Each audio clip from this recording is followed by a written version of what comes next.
নমস্কার বন্ধুরা, আমি আজকে একদম সহজভাবে আলুর দম রান্না করব। ঘরে যা আছে ওই সমস্ত উপকরণ দিয়েই রান্না করব, এক্সট্রা বাইরের কিছু লাগবে না। আর এটা মানে খুবই টেস্টি হয়। আর আলুর দম মানেই তো বোঝেন বাঙালির ইমোশন। হ্যাঁ, লুচি দিয়ে হোক, রুটি দিয়ে হোক, যে কোনো সব কিছুর সাথেই যেন আমরা হাপুস হুপুস করে খাই। তেলটা গরম হয়ে গেছে, আমি আলুগুলো দিয়ে দিলাম। আলুগুলো একটু বেশ লাল লাল করে ভেজে নেব। আমি এইভাবেই রান্না করি মূলত। আলুটা ভাজা হয়ে গেছে, আলুর দমের আলুটা ভাজা হয়ে গেছে। এবার জিরে, তেজপাতা আর গোটা গরম মশলা আমি ফোড়ন দিলাম। ফোড়নটা ভালো করে ভেজে নেব। ফোড়নটা আমার ভাজা হয়ে গেছে, সুন্দর করে ভাজা হয়ে গেছে। এবার আমি কাঁচা পেঁয়াজ কাটা আছে, পেঁয়াজগুলো ভেজে নেব।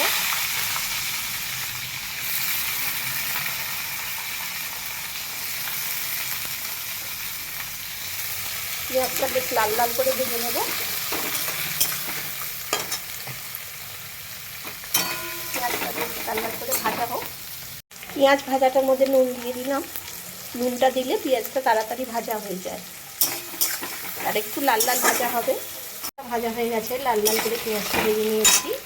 এবার আমি মশলাটা দেবো। মশলাটার মধ্যে আছে পেঁয়াজ, আদা, রসুন আর কাঁচা লঙ্কা। আমি ধনে গুঁড়ো, জিরে গুঁড়ো দিই না। আলুর দম, ডিম, মাংস এগুলোতে দিই না। দেখেছি ধনে জিরে গুঁড়ো ছাড়া বেশি টেস্ট হয়।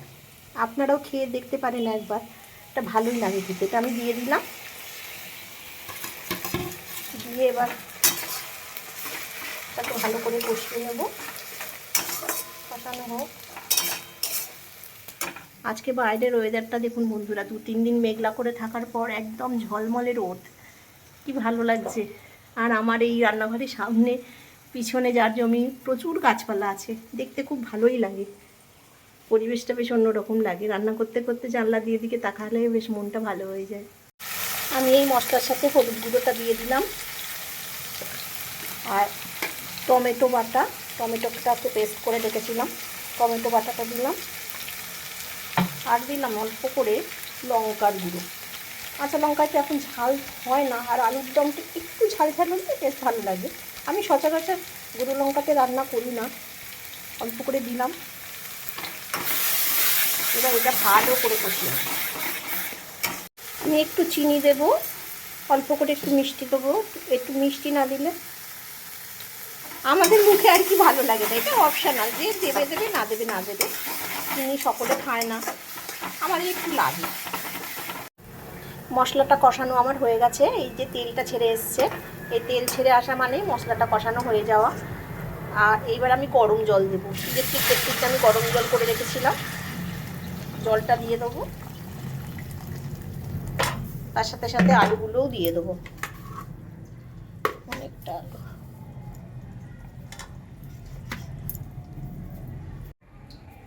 আলুটা দিয়ে দিলাম ঝোলের মধ্যে। এবার ফুটবে বেশ ভালো মতো। আলুটা আমার দেওয়া হয়ে গেছে, জলের সাথে আলুটা ফুটতেও শুরু করেছে। এবার এটাকে ঢেকে দেবো। ঢেকে দিয়ে টকবক করে ফুটুক। আলুটা গলে গেলেই আলুর দমটা আমার হয়ে যাবে। আলুর দম রান্নাটা আমার হয়ে গেছে, দেখতেই পাচ্ছেন খুব সুন্দর কালার হয়েছে। সেন্টটাও খুব সুন্দর বেরিয়েছে, সেটা আমি পাচ্ছি, আপনারা পাচ্ছেন না। আমি এবার এতে গরম মশলাটা দেব। গোটা গরম মশলা আমি থেতো করে রেখেছি, এটা দিয়ে দিলাম। দিয়ে একটু নাড়িয়ে চাড়িয়ে গ্যাস অফ করে দেবো। আলুগুলোও সুন্দর গলে গেছে, ভেজে নিয়েছি। শীতকালেতে আলুর দমটা কিন্তু খুবই ভালো লাগে। নতুন আলুর দম যদি না খেয়ে থাকেন, অবশ্যই করে খেয়ে নিন। আজ তাহলে রাখি বন্ধুরা, অন্য দিন আসবো অন্য একটা ভিডিও নিয়ে।